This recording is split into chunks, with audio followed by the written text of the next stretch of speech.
A number of years ago, about the time of the dropping of an atomic bomb at Hiroshima, the age of materialism came to an end. Many persons have put all their faith in the advancements of science.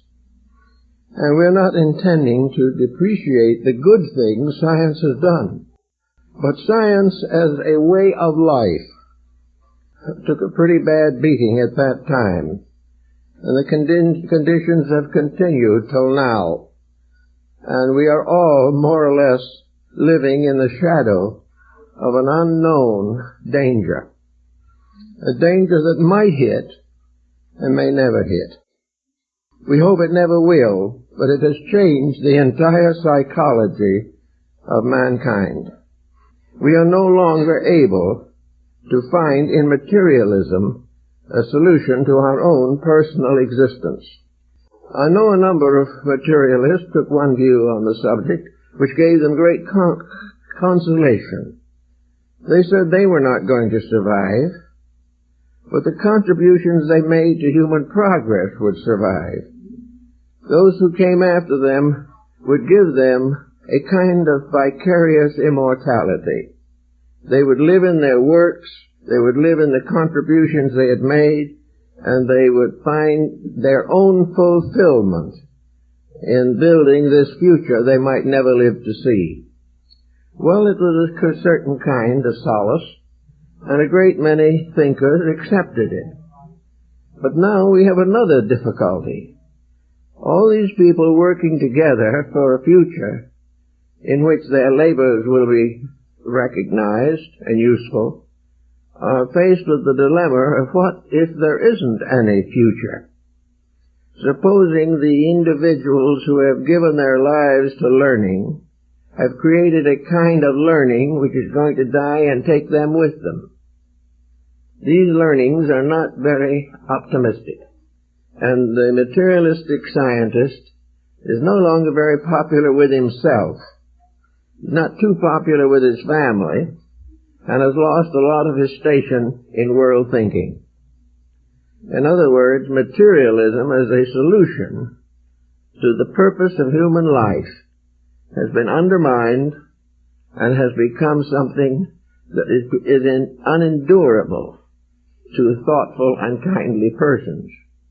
Now, during this period also, we have had the theological answer.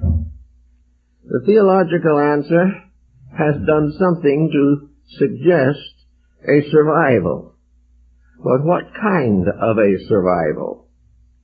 What does theology really offer? From a long time ago, religions used fear as a means of conversion. They warned human beings while they were alive that if they did not follow certain religious tenets, they will come into serious troubles after death. And out of all this came a concept of heaven and hell. Heaven for those who believed, hell for the unbeliever. A particularly good heaven for those who belonged to certain groups, and rather doubtful heaven for the rest. And the general optimism of the ancient religions, which were more or less happy beliefs, was seriously damaged until very largely virtue was created or perpetuated mostly by fear, or anxiety, worry. And millions of persons went out of this life in a very unhappy state of morality. So gradually the advancements of modern living have undermined the concept of heaven and hell as it was advanced in theological teachings. It did not seem to be particularly practical, especially if the results and rewards were to be based upon the present state of morality. There are very few good enough to go to heaven according to the old way of thinking. And we are creating more and more crime and dissipation and immorality. We are suffering from more terrorism and religious conflict than we have known for a long time before. So this concept is also not entirely a happy one. Many young people today growing up do not want to be good because they fear hell. And they are perfectly aware of the fact they're not likely to be good enough to go to heaven. All this is very difficult, for the death rate continues, the birth rate continues. They come and go as they always have, but their ultimate state or condition is still difficult to define. Yet without some concept of a future existence, the individual's present life becomes comparatively meaningless.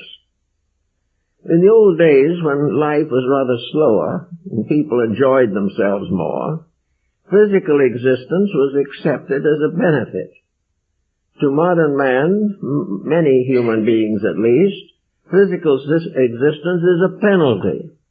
The individual must wander on through high taxes and unemployment and exorbitant prices, and until at last he has to pay a reasonably exorbitant price for a funeral. This all adds up to a great deal of strange disillusionment.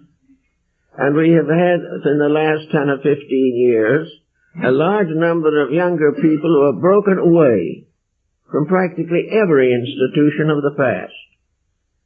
They are disillusioned because they do not see any straight pattern of life.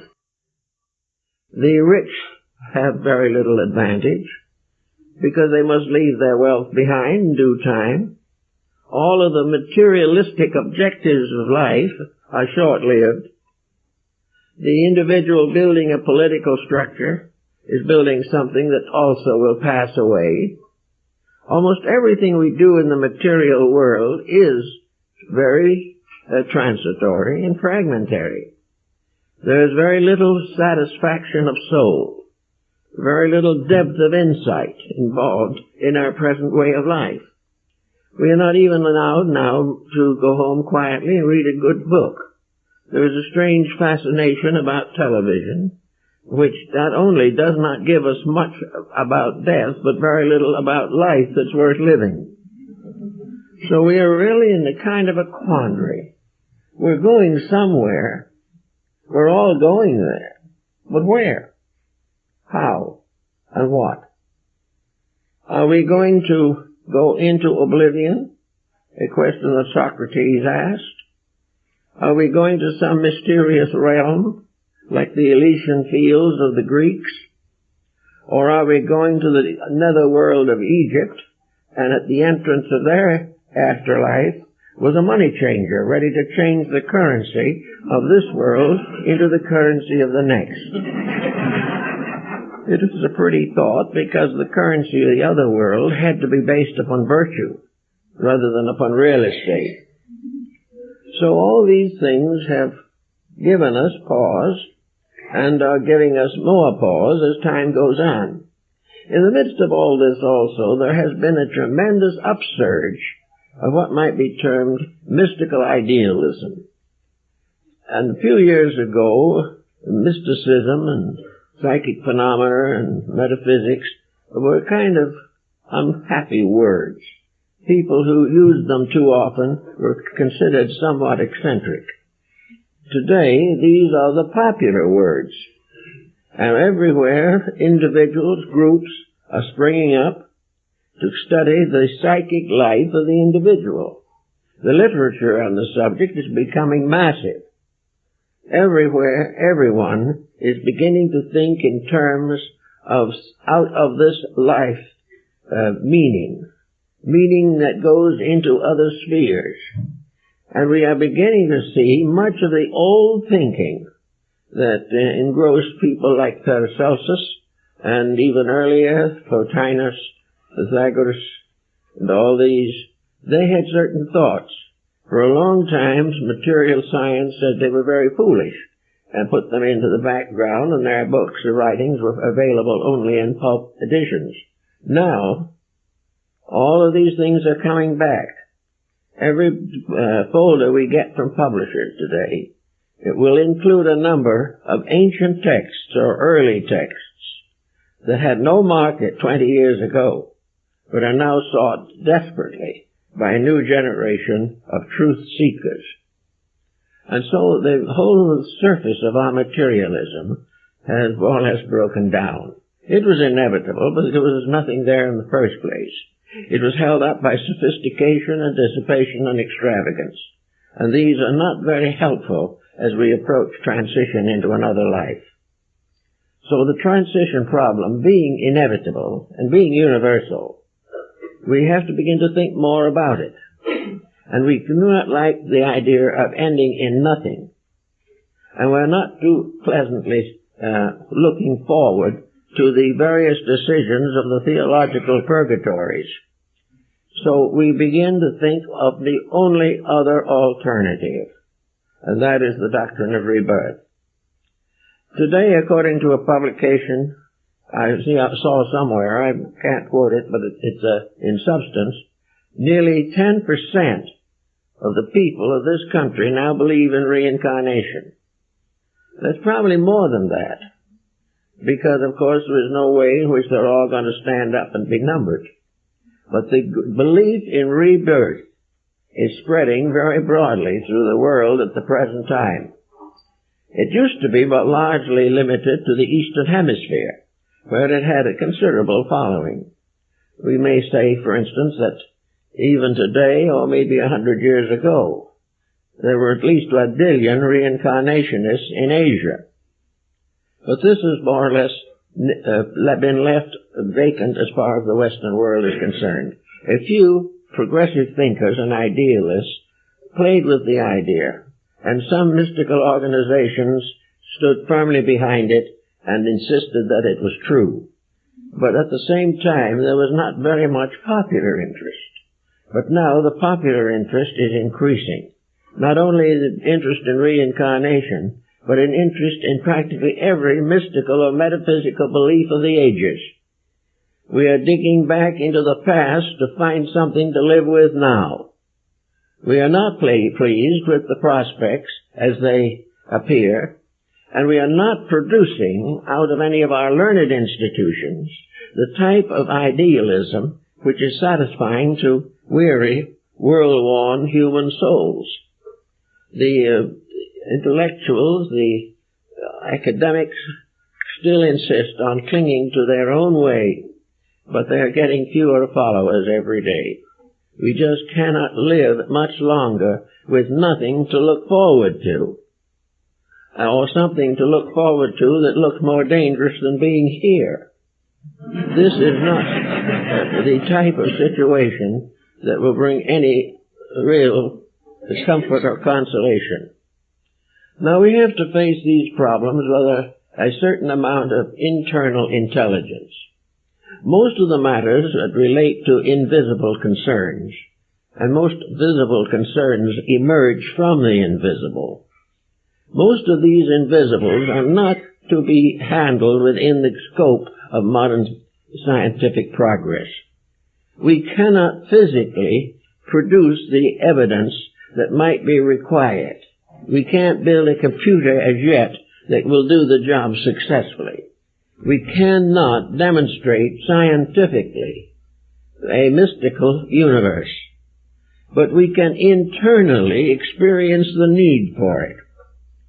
And we also have the consolation of realizing that while we cannot prove it physically, academically, the academical people can't prove their materialism any better. In both cases, it's an assumption. And the difference is that the materialist feels he has the advantage because certain material objects he can see and touch. But as these retire into his inner life, they become invisible, just as in every other case. So today, we are living in a world in which the belief in physical things is weakening, and the belief that there is something behind physical life, more important, is gaining strength.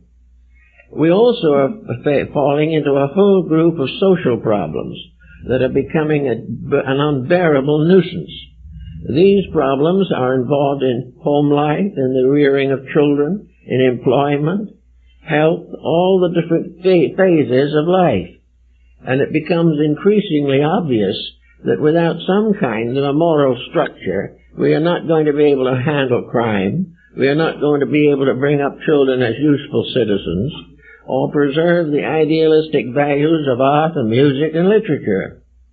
We are not able to do any of these things unless there is some internal strength within ourselves. Not long ago, several great paintings came up for auction. Some of them were great classical works that have stood the test of ages. Some of them I would regard as rather poor. The rather poor ones brought the larger price at this particular auction.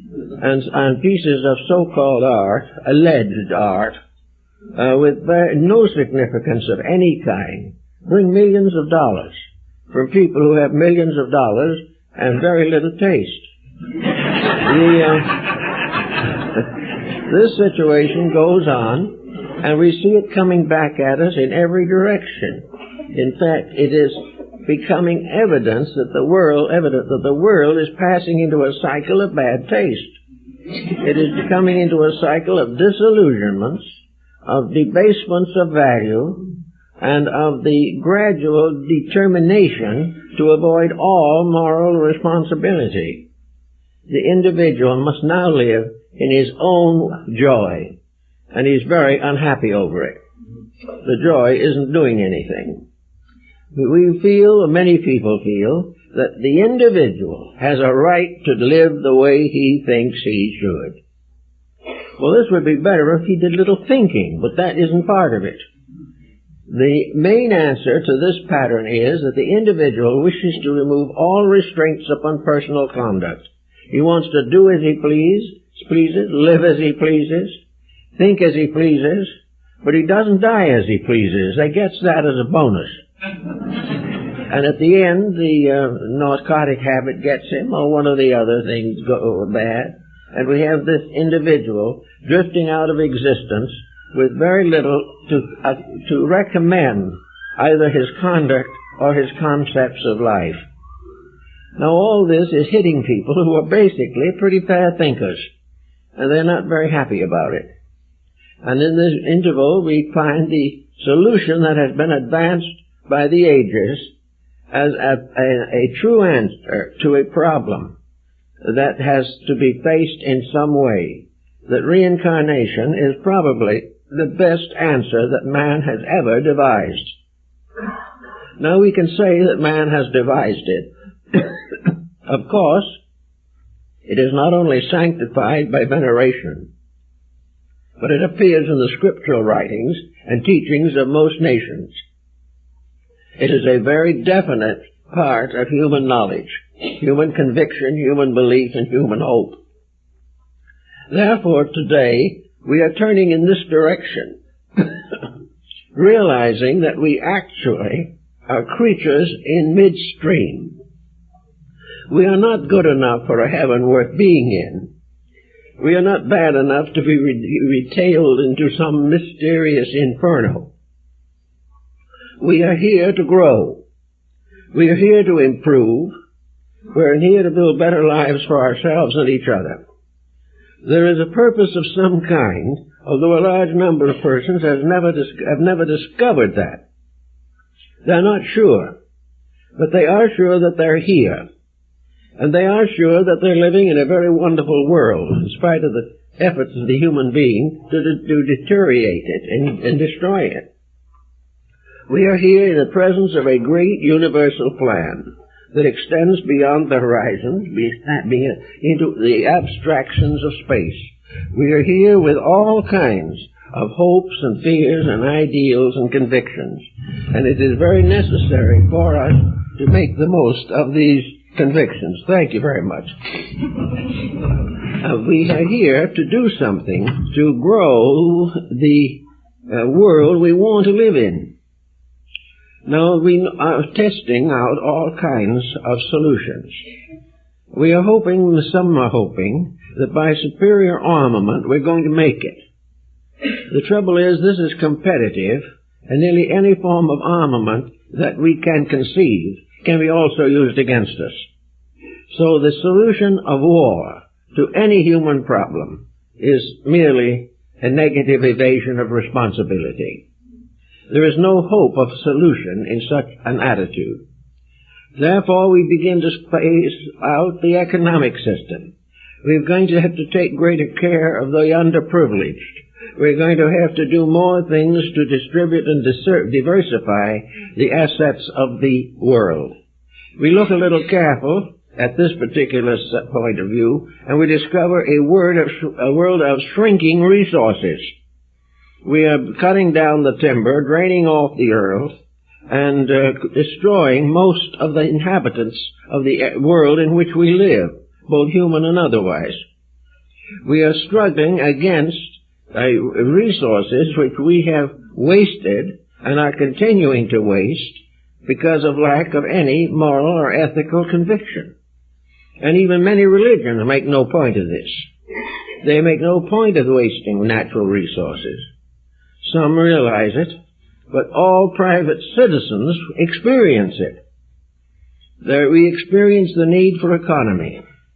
We experience the need for getting together, living together, and having a purposeful existence. And we come to another final conclusion, namely, that type of an existence might be the key to our after-death state. Reincarnation is based upon the fact that we are growing creatures in an evolving structure. We are living out day by day the plan of nature. And we are also facing, as Socrates also pointed out, we are facing the payment of sin every day. Now, sin does not mean evil. The word itself means shortcoming. And therefore, a sin of omission is the type which we mostly suffer from. We do not do that which is best or necessary, and by second best and third best selections, we fall into trouble and error and discomfort. Actually, according to the Oriental philosophers, who seem to be pretty good on this thought, we are here to grow, to fulfill, to perfect not only ourselves but our world, and produce a safe environment for each other that can endure as long as the mysteries of growth remain incomplete. We should be able to look forward to thousands of years of peace, thousands of years of growing integrities, in which we daily outgrow some small part of our smallness and emerge into some small part of our largeness that lies beyond. We are here for a purpose. We are here to get over our own mistakes. We are here to find that sin does not pay. Also that crime is expensive. We are here to do things right. And it is obvious that we're not quite ready to make this jump into security which the world needs. But it's coming. And even today we notice in society a marked determination to put values into better relationships. We are beginning to recognize the importance of building friendship, comradeship, cooperation, and common affection for each other. We are moving gradually from a very competitive way of life, which is gradually destroying not only ourselves but the planet on which we live, and a cooperative way of life in which man and nature in cooperation can conserve resources, fulfill the needs of existence, and build a credit system for good deeds well done. This is all part of the problem that we face. And in order to have time enough to do some of these things, we have to struggle with the one life concept of existence. One life is a very short time in the great cycle of things. One life in each individual case is variously conditioned. The average person is not born into a completely fortunate environment. He may be rather well situated, but he may also be physically infirm. He may be in an environment in which there is little opportunity for growth, we cannot say for certain that each individual can be legislated into a state of grace. It's just not possible. But we are all here to grow. And in order to grow, each individual must gradually become a little better than his own past. He must gradually develop in himself those values which in the end will protect his place in space just as much as his present local environment. So we begin to think in terms of reincarnation as a simple way of preserving natural honesty. In other words, if we live in an honest universe, and practically every philosophy and religion of importance in the world believes this, then we have to be honest ourselves. And we have to face the consequences of action. In the smaller way of life that we call a personal embodiment, from the cradle to the grave, we are constantly in the face of debt. We are constantly doing things for which there must be some type of a penalty. We are thoughtless, we are unkind, we are cruel, we are dishonorable, and the result is that there is a reaction that is not pleasant. Now, we always seem to blame this reaction upon someone else. We don't like to assume the fact that we have a system built into our own natures by which compensation is appropriate to the needs of occasion. We do not realize that we cannot be destroyed by someone else. We cannot be saved by someone else. The whole process of growth rests upon the development of the integrities by means of which we protect our own individual existence. This way of growth is not a difficult thing. It is apparently difficult when the individuals involved are isolated in the midst of a highly competitive system. But in fact and truth, cooperation is a comparatively simple thing. It is simply the individual doing what he probably instinctively would do if penalties did not prevent. We do not want war. We do not want crime or poverty. But we do not individually know how to control the processes by which these things are created or caused. They all start in ourselves somewhere. The entire system of human regeneration is locked within each individual himself. He is the cause of his own evil and the cause of his own good. He is the cause of his own difficulties, and he must be the cause of their solution. And he can be, because within himself is an equipment capable of meeting every emergency of human life. But this equipment has to be used properly. It has to be dedicated to some cause that is important enough to require a great deal of personal attention. Now, all physical causes and all physical consequences are very ethereal and ephemeral. The individual trying to solve all things in terms of his own physical existence is wrong to start with. There is no way in which the individual can cure his internal ills by merely changing his environment. Lots of people would like to wish it. But if a person with a poor nature enters a good environment, he will not improve, but the environment will be damaged. Each person must solve his own problem. And in solving his own problem, pay his own bills, take care of his own future, plan an intelligent way of existence for himself and those dependent upon him, and do all that he possibly can to increase the internal stability of the society to which he belongs. Therefore, reincarnation becomes a means of facing into yourself. It is the beginning of spiritual, moral, and ethical honesty. It is a final proof that you cannot be saved by somebody else, that you cannot be perfected without growing yourself, and you cannot be better than you are unless you make yourself better than you are. Now, the little difficulty that seems to be showing up at the moment is that while most people are becoming interested in this, there is a kind of weakness involved in the present program. The individual wants to grow, and he devotes certain time, effort, and even resources to growth. but he does not particularly seem to want to change or correct his own mistakes. He is trying to grow on a religious, philosophical, or intellectual level without involving ethical reform. He wants to be selfish and saved. He wants to keep everything he has and be virtuous as a philanthropist. He wishes to have a perfectly happy home in which other people are all right because they agree with him.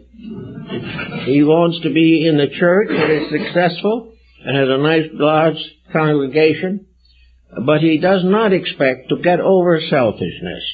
He does not expect to change in his business life policies which are corrupt or dangerous to integrity. The individual wants to get better without losing any of the advantages of a bad life. He wants to keep on disliking the people he dislikes and voting in the politicians who do the most for him and all these kind of things. He also is watching constantly for a bargain regardless of who is damaged. So these problems do not seem to change in spite of the fact that there is a strong idealism coming out of the problems of the day. These people are trying to do all kinds of things that are better. But against the things that are the better are the constant overwhelming presence of vanity, selfishness, and ambition. The individual is not really making the basic changes in his own life. And as a result of that, the legislations we hope for are not successful. The reforms we try to vote in, even if they are voted in, do not make much of an impression upon the vices for which they were intended to be the corrections. Now, this brings us right back now to the ethical system of reincarnation. It is one of the greatest legalistic solutions the world has ever had to its problems. It simply states very clearly that what you sow, so shall ye reap. Or as Buddha put it, the ox and the cart. The ox leads and the cart follows. And wherever the ox leads as a cause, the wagon is behind as an effect that must be faced. Therefore, our whole problem of a new morality, a new ethics, a new integrity is important to our personal happiness and security. The individual who does it right will have the security in this world and will look to the future with a good hope. The laws of cause and effect tell us that every cause has to have an effect. If we set the cause in motion, we have to endure the effect. Now, there are lots of causes we can set in motion which we will not live to cure. We will make decisions on our deathbed which will require almost immediate revision. We can do all kinds of things to get ourselves in as fortunate position as possible, but the individual has to realize that we have an account in the bank of the infinite, and most people are a bit overdrawn on this account.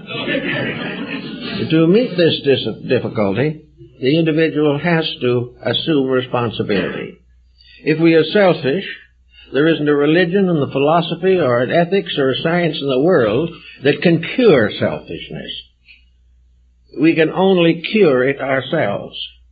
We may be forced to be unselfish by circumstances, but if so, the moment the circumstances change, the selfishness comes back. We have to correct these things, not because of laws, litigations, or mass movements of society, but in ourselves, if we expect to grow.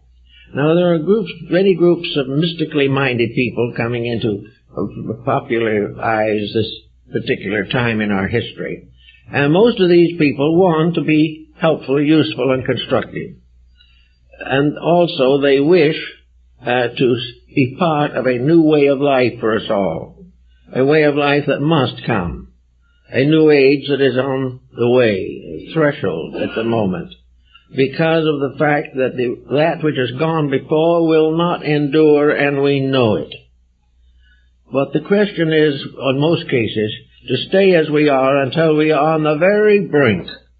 And when we are tottering half over the edge, then we will begin to think in terms of repentance. But it won't work that way. The time we have to start to grow is the moment we realize we need to. And we need to grow the moment we realize the troubles we're in. Wherever there are broken homes and all kinds of neglected children, overdrawn expense accounts, all kinds of secret processes going on that are not right, all these things are deadly enemies of the security we seek. And we have to start by realizing that all the changes must begin with ourselves. Now, when we start working with ourselves, we need a good motive. That's been one of the great problems, because it's going to be a long time before complete selflessness can be expected. Up to then, we are going to have a sort of divided allegiance, a little in favor of ourselves, but also something in favor of the larger and more important cause. So we have to begin the moment we believe in idealism, the moment we believe in honesty, the moment we want to see a better world, we immediately become responsible for participating in this progress. We must do it ourselves.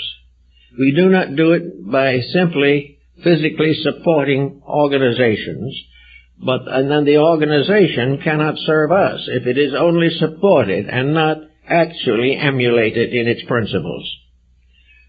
So here we are at various stages of age in this world with a great sense of responsibility. The human being inside himself, if you go far enough into him, we find great truths lurking there. The individual, regardless of his affirmations of materialism or idealism or anything else, the average individual does not believe in death. He does not believe in dissolution. He does not believe in eternal damnation. He does not believe that he can evade all the responsibilities of his own conduct. The truths of the matter are inside of us, and we know it. But these truths interfere with certain selfish projects of the moment, and these gain acceptance, and the truths remain quiet or quiescent. We don't do much about them. But we're coming now to the point where everyone is asking, how are we going to handle this situation? Nature and the universe has given us the way to handle it. And in fact, it is handling it for us, whether we like it or not. The universe is determined we're going to make the grade. We are going to succeed, even though we object to the bitter end. We're going to be happy sometime if we have to feel to be miserable to do it. Actually, the laws of nature are long range, and the law of cause and effect is an infinite law. It is everywhere, in space and in the human heart. The law of cause and effect is inevitable. The law of karma, consequence, is the law of cause and effect applied to the life of individuals. Karma means, as ye sow, so shall ye reap. And that which we do shall come back to us. And there is no possible way of avoiding the results of our own actions. We can escape them for a moment, but those things which have been done in secret are known to the one person that is important, our own inner self. There is no escaping it. Karma must operate. There must be retribution and reward. Now, we think usually of karma as a very painful procedure, but this is not true. The law of cause and effect does not mean that we were just simply born to suffer. The law of cause and effect tells us that if we sow the seeds of happiness, we will be happy. As it was in the Arabian fable, happiness must be earned. That which deserves happiness will be happy. And the individual who develops the integrities with himself will benefit by his own integrities. He will also become a better citizen of the community, And if enough people agree on the level of the integrity of conduct, social problems will also fade away, because they're all based upon compromises and indifferences and a kind of spiritual ignorance which does not recognize the truth of human purpose. So we have the law of cause and effect, we have the law of karma, which operates that way, and we have the law of rebirth. We call it a law because to most people it is a law. It was so known to the Greeks and the Egyptians and the Persians and the Hindus and the Chinese. It is a part of existence, that the thing which exists does not cease to exist. There may be change, and there will be change, but every creature that exists, every form of life, has somewhere within itself a seed of immortality. It will pass through infinite changes, appear and disappear, come forth and fade, but it will never die. Therefore, all living things are part of a living universe, and the living universe cannot tolerate death in any part of itself any more than the human being. The body of man can endure a local death without the whole body becoming involved. So the law of rebirth is something that tells us that we are constantly changing, but always growing.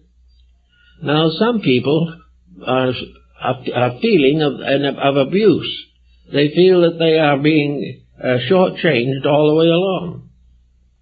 Some people realize that they come into this life much better privileged than others. And in all things, we wonder why the inequalities of life. If we want to see the inequalities of our environment, look into ourselves. The inequalities of a family. A family is made up of individuals, each of whom has a temperament or disposition of its own. Some members of the family will work beautifully together to protect the family. Others will walk away and leave the responsibility and go off in an isolated way of their own. And if the family breaks up, the sorrow is distributed through all. Now, in reincarnation, we have the same kind of a situation. We have a level of concept, of conduct, which, if we can live it, will prevent the development of further karmic responsibilities. If we sow good seed, we will give a good harvest. If we keep on sowing selfishness, we will be selfish and the victims of selfishness. It all consists in putting our own lives into a straight constructive pattern. Consequently, we must expect, as we start out in life, to start with the realization that we are bringing some debts with us. We are bringing with us unfinished business. We are bringing with us the consequences of wrong action, wrong thought, wrong emotion. We are bringing in the imperfect parts of our nature with the hope that this focusing upon them will cause us to improve our ways. Every problem that is unsolved means that we have yet to learn something. If we have an unfortunate family situation, we have to learn something from it. We have to look inside of ourselves and find out what we must know from that particular experience. We also have the further advantage of being able to see it at the present time, working out while we're in this world. This is a kind of laboratory experiment in which we can see almost immediately when we've made a mistake. But even after we've made a mistake, we may not want to correct it. We may want to say, well, we'll brush it under the corner of the rug. We don't want to take any responsibility for it. We're going to walk out on it. Well, we can walk out on the mistake, but it's in karma, and we'll never walk out of that. The mistake that we don't solve becomes part of unfinished business that we carry into the future. No, there is nothing that we carry into the future that is fatal. There is nothing that can't be solved. And most persons, average individuals, who make mistakes do not make very big mistakes because they do not have opportunities or the probabilities of impulses that are very big. Most of the mistakes are commonplace, more or less within the range of our present understanding. But we have to face them. If we have a broken home, we have to learn somewhere, sometime, what broke it. We have to get over our own responsibility in the matter. Now, if it so well happen that it isn't our problem, perhaps we are not the one to blame. But if we are truly not the one to blame, then we don't carry the karma forward. The incident becomes the basis of a new strength immediately. An individual bigger than his problem, more gracious and forgiving than his adversary, has already built a good karmic solution to a difficult problem. But reincarnation is the problem of adjustment, solution, taking care of previous mistakes, and establishing the foundations of future happiness. The good we do also lives after us. The good we do also lives after the inner life of ourselves. If we have made a contribution to human society, and we are lovingly remembered by the world, it is very likely that when we face this problem karmically, we will discover that we have earned a very good asset in our re-embodiment cycle. When something awfully nice happens to us, or we are very successful in the presence of a great emergency, it is because we have earned it. It is because it is our proper and just due. But unfortunately, the average person who has such a fortunate happening doesn't recognize his own earning of it. He probably accepts the fact that he is entitled to it. We all do that. No one was ever able to completely alienate the thought that we get what we deserve. But when we get what we deserve and it is good, it is our benefit. If we get what we deserve and it's bad, it's somebody else's fault. We just have this way of looking at things. But if we look around, we'll see that in our daily lives, there are good things and things that we haven't handled too well. In our karma, looking at it from a cycle of rebirth, there are all kinds of incidents, principles involved. The incident itself is not the main thing. It is the motive behind it. It is the thing that inspired or impelled it, and the way it was accomplished. If these were right, then we don't have any bad karma from it. Without the right integration ourselves, however, we continue to suffer from the mistakes that we have made. Now, fortunately for a great many people, in the production of reincarnation, this law operating, we have been given a certain protection against the flooding in of karma. We are protected against being faced by more than we can bear or carry at any one time. We are only expected to meet those problems which we can handle at that time.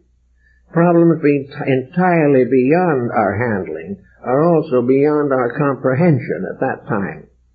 They will come in due course, but they're not a problem of the moment. But because we have the power to handle these things and to do what we want to with them, we find a certain interesting circumstance arise in connection with religion. Today there are a great many individuals who are involved in various forms of psychic experimentation. They are using whatever means they have or can to try to sound the depths of their own subconscious, unconscious, or mystical parts of their natures. They are seeking to find some kind of a superpower, some kind of a super realization that will lift them out of the present doldrums in which they find themselves. They are looking for a solution on a religious level. And to do this, they begin experimenting with psychic disciplines, yoga, Vedanta, or this type of thing, or mediumistic procedures, or other types of psychic experience. And these problems can be difficult. Now, there's no question in the world that there is a wide band of genuine psychic phenomena. But there is also another type, which is something we all have to watch for and be very careful of. The development of a super faculty, something that we have never had before, the legitimate growth of it is a problem in karma. The individual who deserves an extension of consciousness will have it. An individual who tries to get it without deserving it has a problem on their hands. And this problem is showing up all through society at the present moment.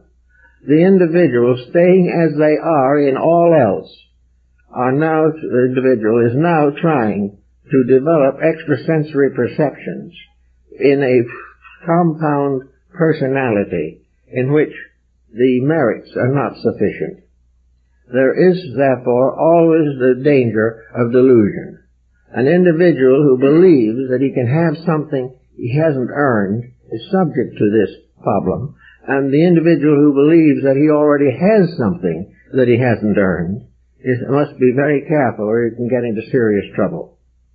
The point of psychic phenomena is that it must come through a proper channel.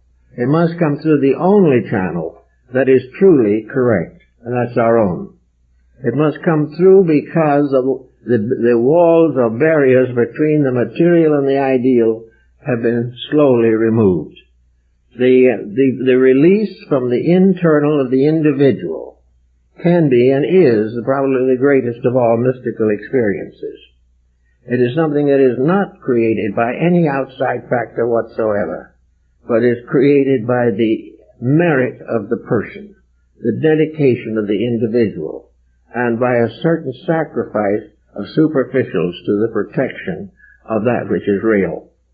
Therefore, everyone looking for psychical development or mystical development or things of that nature should also be ever watchful to correct them any weaknesses or failings within themselves which would detract from their rightness, that would give them the privilege of being better people. Therefore, always if you develop some form of mystical contact or have come to some serious or deep belief in such mystical beings or things, also take a very careful look to make sure that you are really entitled to it, that you have earned a greater degree of consciousness than you have at the moment. If you can honestly know that you deserved it, because at the moment you are better in every part of your nature than you were years ago, that you understand more, that you're more tolerant, more understanding, more sympathetic, with more love and charity in your nature, then these changes in psychic balance can be understood. But if the person just simply decides that they're going to become a psychic, and then goes through various exercises which can produce psychic phenomena, then there is a danger of self-deceit. There is a danger that what is coming through is not what they're seeking, but what they deserve. And this can be a very disillusioning experience.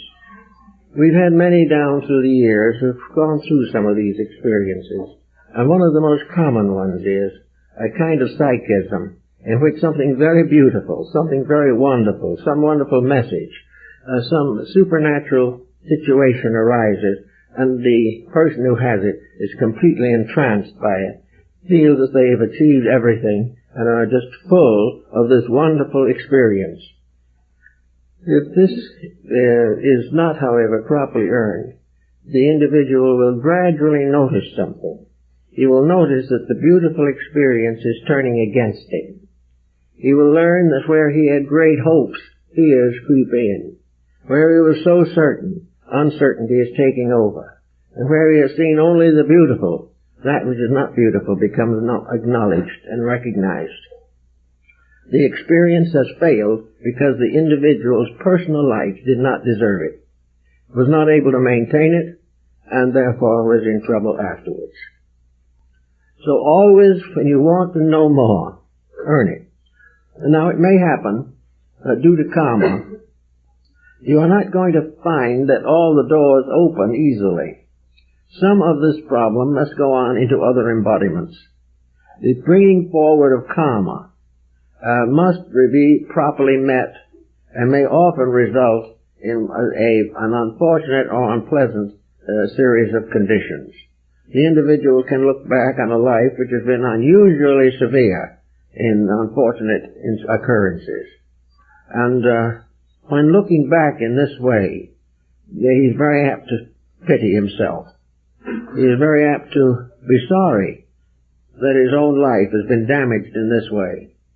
But the moment a person can look back over the doings of a lifetime, or most of the lifetime, and find that things have been always a little difficult, or always a little unrewarding, then the question should arise in the mind immediately, why? And if we ask that question honestly, it is not just answered by the fact that other people have been unfair. It is actually answered by the fact that we have been unable to face circumstances correctly. And our great difficulties have been that we are suffering from our lack of ability to handle a comparatively normal situation, if we knew how to handle it. We also know that there are situations that are natural and inevitable that are not pleasant. We have to face them. But we also have to face them with a strength within ourselves which is great enough to lift us above the problem and help to find a solution. In the law of karma, no individual has to pay the same bill twice. If he pays it in the first place, he's through. If he doesn't pay it in the first place and pushes it off, it comes back even onto the 6th or 7th life into the future. We never get over it till we solve it. Now this is nature's way for a kindly, loving, divine principle to make sure all the children receive the proper discipline. A family without discipline is in trouble. A world without discipline is in danger. And the undisciplined condition of our present society is a very strong warning that something must be done. More and more people are accepting this warning. They realize that the time has come to correct a whole series of faults and build a new way of life. That we have to build on this planet a way of life that is acceptable to natural law, that is considered proper for us. We are an ambitious creation, frustrated by living on a molehill. Instead of having the largest star in space as our home, so our ambitions could grow, we have a lot of ambition and a very limited atmosphere. The earth is not very big. The population is increasing all the time. And some have said that the population increase is being somewhat hastened by the fact that many people are going out with more karma and have to come back sooner. This is a matter of interpretation, but guilty spirits have those kind of ideas as they go along. Actually, the whole situation is one in which moderation and sort of kindliness is to shift the way of life. What are the objectives where a person can be happy?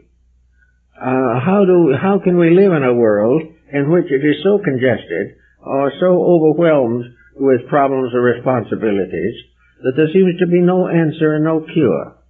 Actually, this world has many untouched joys that wait for us to be able to understand them. This world is a very beautiful place. It has almost everything imaginable, so many wonders beyond science that science can't even analyze them.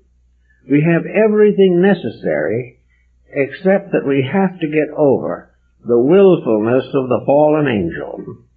We have to get over the determination to excel someone, to compete, to create our own private molehill somewhere on the larger molehill. We have to assume that there is some kind of a great joy in defeating someone else, that there is a tremendous vitality in the thought of revenge, that all kinds of things that we don't like have to be taken away or we will go and fight about them. Nations are fighting. And after all the thousands of years of war, it wouldn't seem that nations could continue to follow the same old era. We thought we were largely through with religious persecution. Now we have it right on our doorstep again. We thought we were a little bit too wise anymore to go out and fight with the Medes and the Persians, but they're here. And we have not solved the basic problems of human relationship. And yet we are living in a world where there is no cause for these problems except ourselves. These problems do not descend from the sky.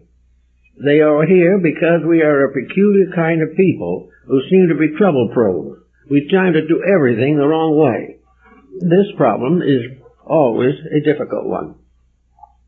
But the problem is also that this world would be something we could pass on to our children and their children as a glorious gift, something in which all dreams and hopes and aspirations within reason could be fulfilled, and where those that are too high to be fulfilled here can be reached by the stars and the ladders that lead to the sky. We are here capable of all good. Why are we not all happy then? Because each individual has depended like a family on the spoilage of parents. They think the parent is too kindly to do anything to punish them, or they are wayward enough to tell the parent to do what it pleases. And a lot of people have told God to do what He pleases, and that's just the problem. He does. And He does what is necessary, not what we want. So all in this problem is that karma can build a beautiful life, and reincarnation can put us here to enjoy it. We can do all kinds of very grand and gorgeous things with life. We can develop all kinds of releases of inward potentials.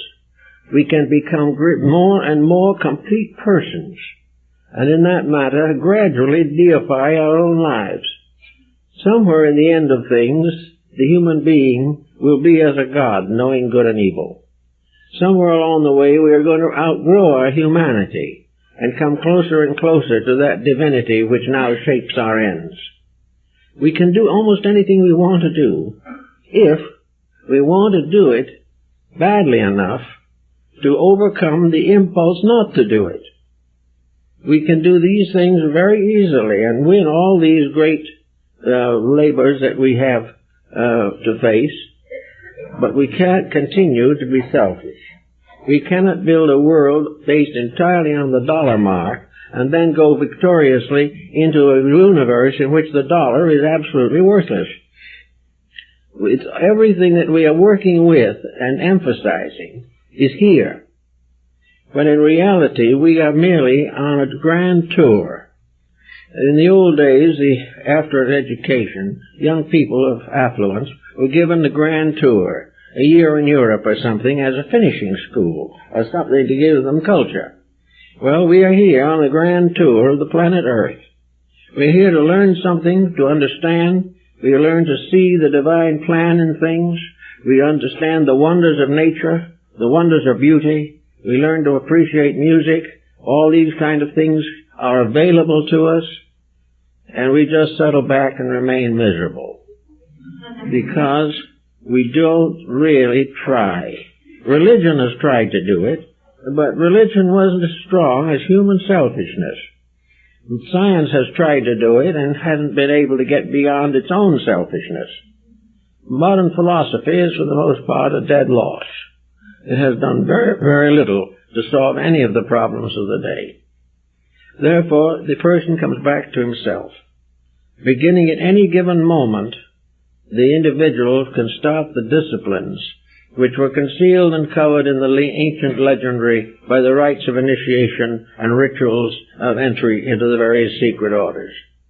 All of the schools, for example, that were important in Athens were ruled over by scholars. A single scholar usually had a dozen or 20 disciples, and that constituted a school. The same was true in India, where the old Arhats had their disciples, and they sat on the side of a hill and studied the problems of the universe. But in Greece, these schools were ruled over by pedants or sages, or some even believe that they were ruled over by sophists or professional educators.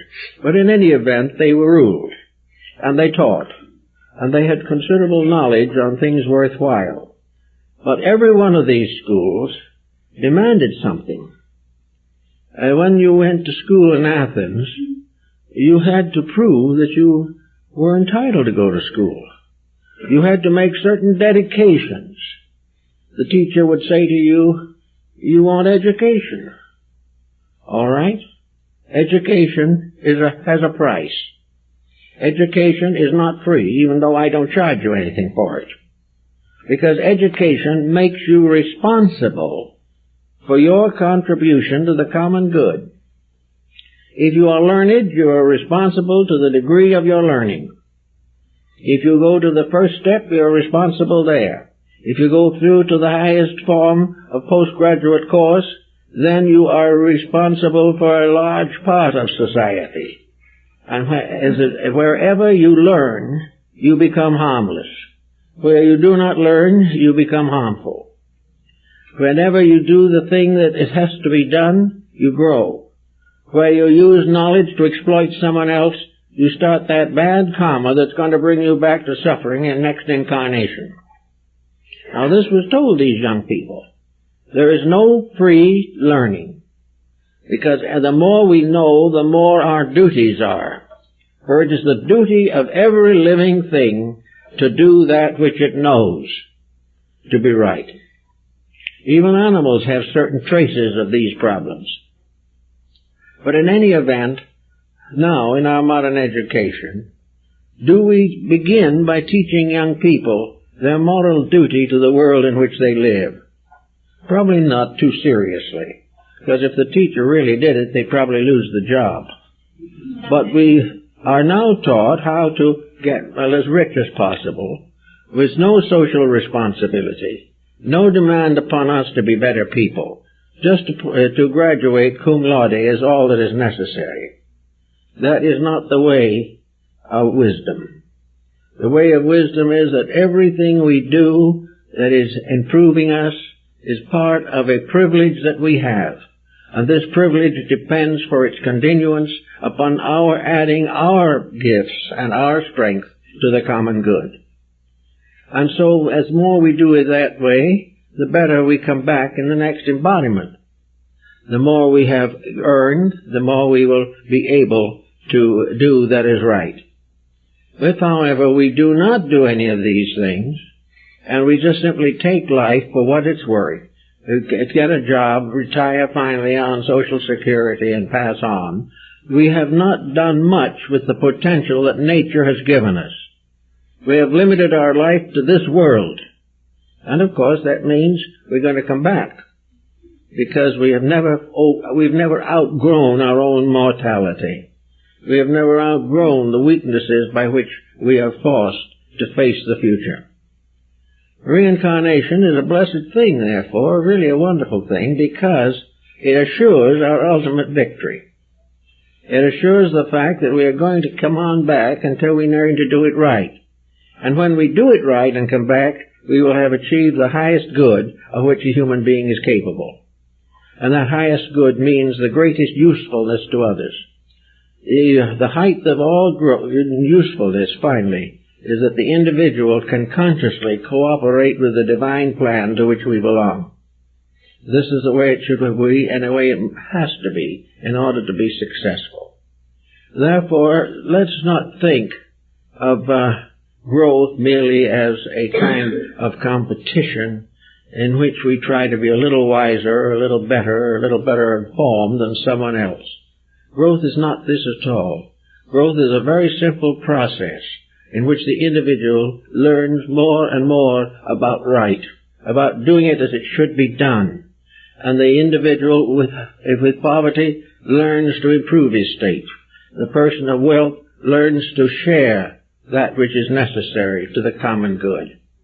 The enlightened person who doesn't share is making bad karma, and he will have to come back maybe in poverty because he hasn't used his wealth to any constructive purpose. The individual who takes his wealth and goes to some place and wastes it on a gaming table has lost and wasted something that could have become a great asset. It could have become the basis of nobility. It could have been the basis of a great desire to serve. It could have been used to help the world.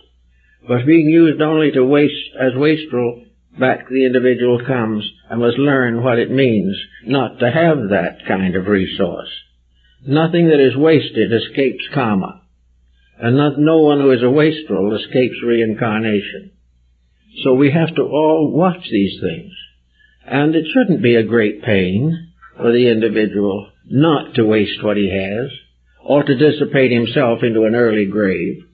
Why should these things seem to be so important that we live badly in order just to die badly? There's no need for this at all. But there's gradually coming into realization that beyond the kingdoms of the earth, there is the kingdom of heaven. And heaven is not just a place where there are angels and stars and so forth. The word heaven means really higher, above, more. It means rather that there is a region available to all of us in which good is supreme. In the old days in China, they had a belief that somewhere in the midst of the desert of Gobi there was a great and wonderful sanctuary, and that all those who loved God and served their fellow men finally gathered into this great sanctuary of the enlightened, and there formed a kind of over-government of the world. This over-government, however, was under law. This over-government did not mean that these people could change law. No matter how many sages all gathered and willed together, not one truth could be destroyed or one error be supported. These wise ones only became stewards trying to help everyone to use their powers and potentials for the common good.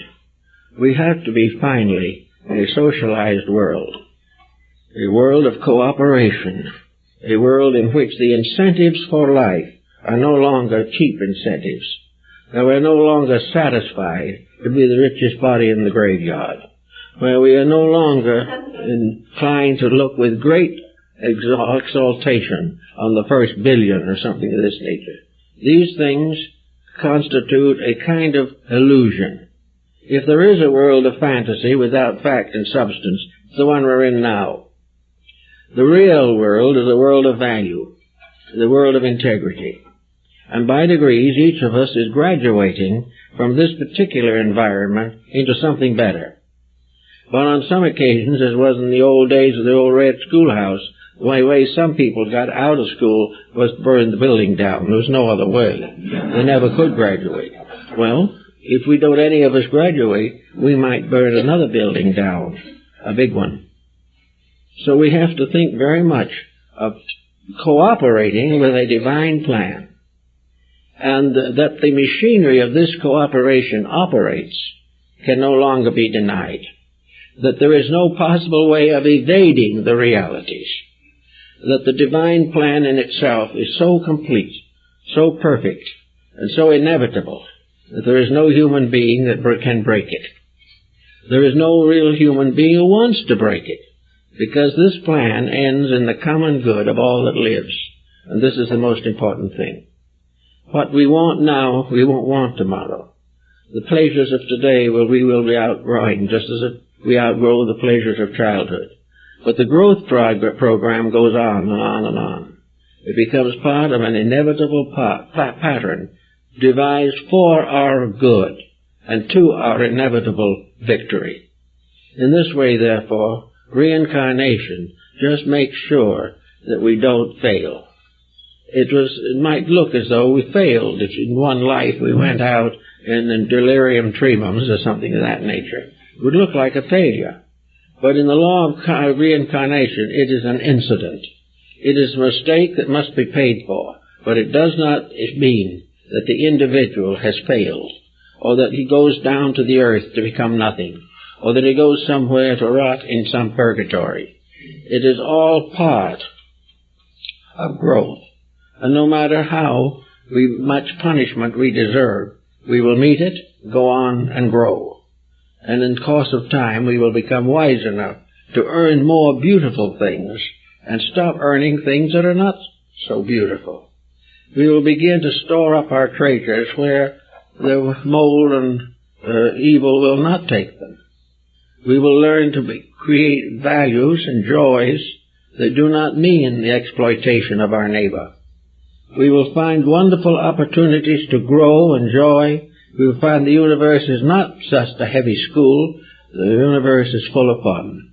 It is full of wonderful and happy and pleasant things to do together. But in order to do that, each individual must become a more or less enlightened person. And this is what is going on year by year, age by age, life by life. We are all learning to become one beautiful family of all good relatives, good friends, cousins, uncles, and nephews, all dwelling together in a happy relationship and more aware of the magnificent universe still to be explored, and that there is a world around us, within us, and beyond us that is so fascinating that we will never outgrow the joy of exploring it. We do not have to do a lot of kind of silly little unpleasant things to find something to do. The universe is full of things to do, and among the things to do will be to keep this plan which goes on forever and which brings ages after ages into focus and is forever graduating life into nobler spheres and vistas. It's all a very beautiful thing, and when that happens, we will come back rather pleasant and happy into a world that is happy and pleasant. The pains of birth and the pains of death will be no more.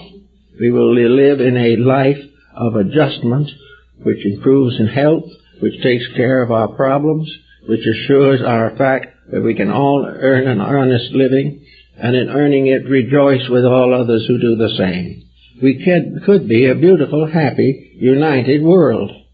And we will be if it takes 500 more incarnations to get there. We're going to get there, and it's going to be more and more easy, because with each little step of increased insight or in understanding, the final good is closer. The mere fact that in this present generation, more people are beginning to realize this is a sign that the old reincarnation law is bearing fruit. People suffer long enough, decide to get over it. This is the way it was intended to be. And after a while, we find out why we suffer, and we stop doing that. Then from there on, our incarnations will be much more favorable, and we'll have a much better world for ourselves, and something to pass on to those who come back into embodiment when we go out. We are preparing a world for others not born here yet in this particular environment.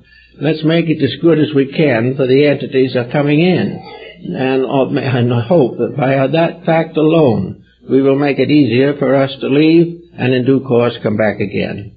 It's one great happy family if we could just get around to understanding it. But we are, as Bottom in Midsummer Night's Dream, we are slow of learning. And out of the slowness, we've had 500 wars in the last 2,000 years. So we need more understanding, and it begins with us. It begins with the individual. Each person has to be an essential element in the regeneration of human society. Well, I think that's it, folks.